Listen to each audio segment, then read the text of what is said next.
Well, my pulley thingy died. I don't know what to do, because without this pulley thingy to pull the thingy to turn on my pressure washer, I'm out of business. I guess I should just sell my pressure washer and get a new one? Nah, that's not the case. But what we're going to do is to show you a couple of things about these recoil starters. That's actually the device we're talking about.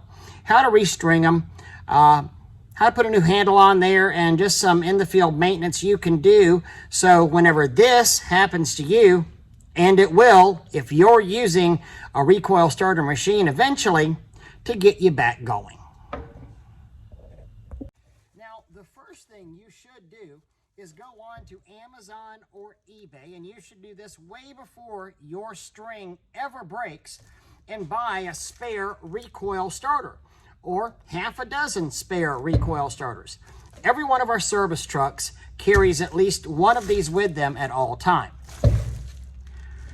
It's typically affixed by 3 10mm bolts. So the fastest thing you can do if you're ever, find yourself with a broken pull thingy here, is to take your 10mm nut driver, take it off, slap a new one on, tighten them down, and you're ready to go within just moments. Then, of course, you can bring your broken ones in back to the office and fix them at your leisure whenever you have some spare time, because you will accumulate several broken recoil starters over the course of a year. Broken strings on there. But having a brand new spare will get you back to business as quick as possible. You can go on to eBay, go on to Amazon, order them. They're like 10 to 20 bucks. Not expensive at all. Probably the most common engine we have is a Honda GX390. If you go smaller than that to the 200, 100 series, you'll probably start getting smaller recoil starters. They're available on there too. Just know what series your Honda engine or Honda engine clone, i.e. Predator, is. This is for a 190 series or 270 series. It'll fit both of those. This is for the 390 series. Now, if you get lucky like we did here, you can see that's not very deep down on the cord. So chances are there's plenty of cord left on this spool for me to use, and I don't actually have to put a whole new line on here. I can just fish this back out through the hole and reattach it to this. Let me show you how we're going to do that. A pick is a very handy tool. I'm going to look down in here and see that, okay, I've got my line right here, and there will be some tension on here. So we're going to come over, keeping the line pushed down past the screw holes.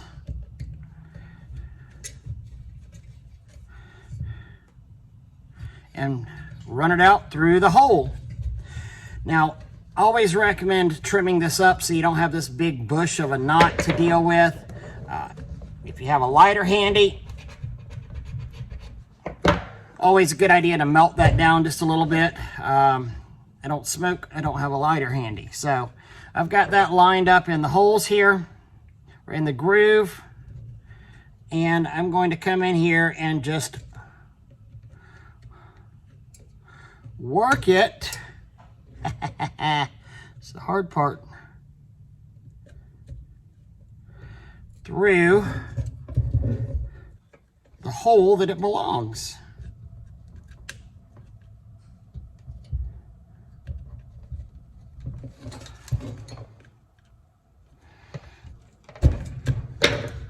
Okay, so look, I've got this. I've still got plenty of cord on here to start a washer. Not a problem at all. Here's the point where you really want to be holding on to this. Maybe even come in, put a quick knot in here so it doesn't fall back in here while you prep the handle part. So now, on the handle, sometimes there'll be a piece of plastic right here covering that up. You can just pop it out. That's already gone on this one. Dig down in here, pull that out. It's clear, it's free, it's ready to roll. Now I'm going to come here, undo my knot here with a firm grip because I don't want this thing sneaking back out on me.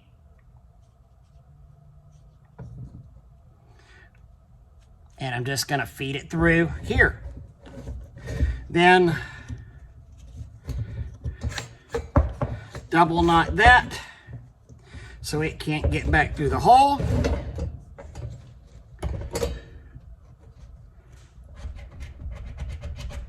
Trim off my excess, and we're ready to roll. This can be installed. Didn't even have to restring this. It had enough spare line on there that we didn't have to spring it. We basically just trimmed it up, installed the handle back on it, took off that broken 8 inches foot of line. So problem 1 solved right here. So in this part now, we're going to go and restring the whole spool here. I'm turning this counterclockwise. If you turn it clockwise, you'll feel there's not a lot of tension on there. It just kind of spins freely. If I turn it counterclockwise, I can feel a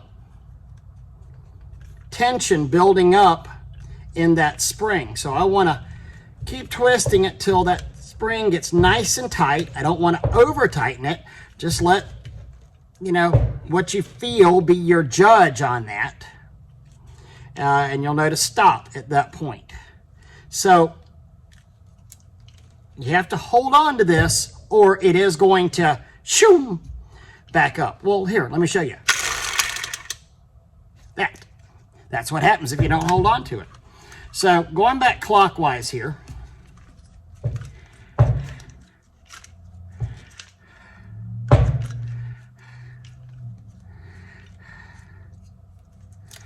And 2 important things.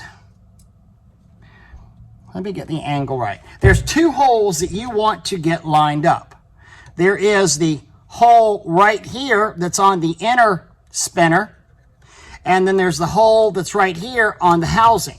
You want to get those 2 holes relatively lined up. You can see the tip of my pick sticking through that one, because you're going to have to put a string from the outside to the inside into that, and I'll show you how to do that next. One of the things you can do is take a spare pick, stick it in there. It'll keep the tension on this recoil so you don't have to respin it if you've already done so.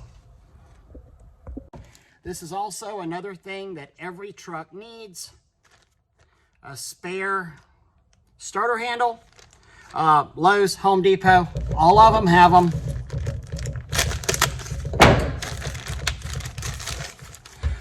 It's a handle. It's a string.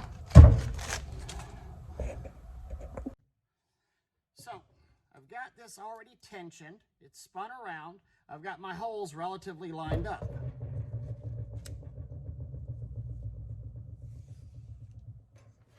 So I'm taking my string out.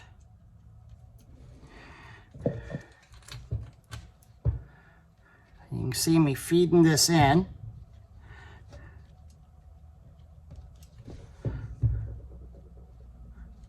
And ta-da! It has fed. I've got it lined up through both holes. Can you see that? So it goes to the outside casing and then in here to this inner tensioner wheel. So want to go and make probably a double or triple knot onto this one.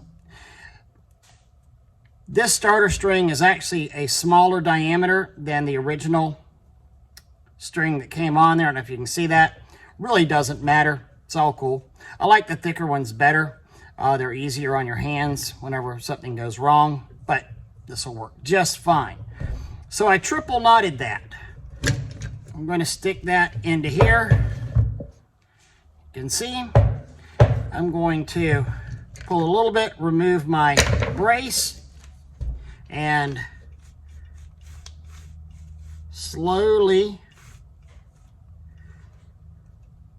let it take in the line. Now I've got some excess line on here, but watch, I'm under tension.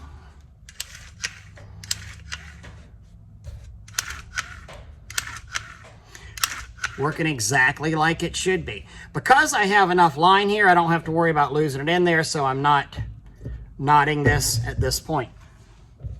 Now, what I'm going to do is take my handle,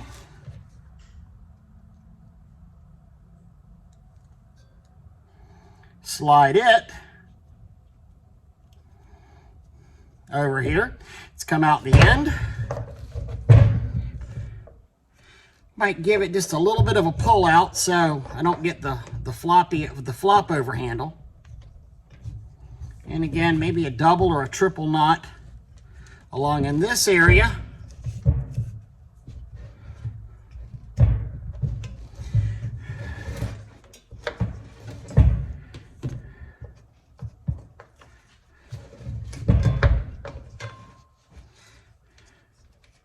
So it won't pull through. Now, that went up in there. I can pull this out a little bit. Trim this off.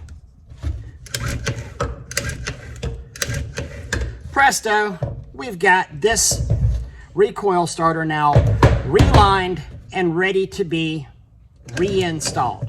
It's really just that easy. I know I was watching a video from somebody that had a sales training they were selling on the internet, the make $1,000 a day guy, and he said he had to stop his job. It was dark when he was making the video because the cord on his pressure washer broke. And I was thinking, that's just amazing. You've got somebody selling themselves as an expert who either doesn't carry a spare or doesn't know how to reline a recoil starter. So these are some basic skills that you really, really need to have.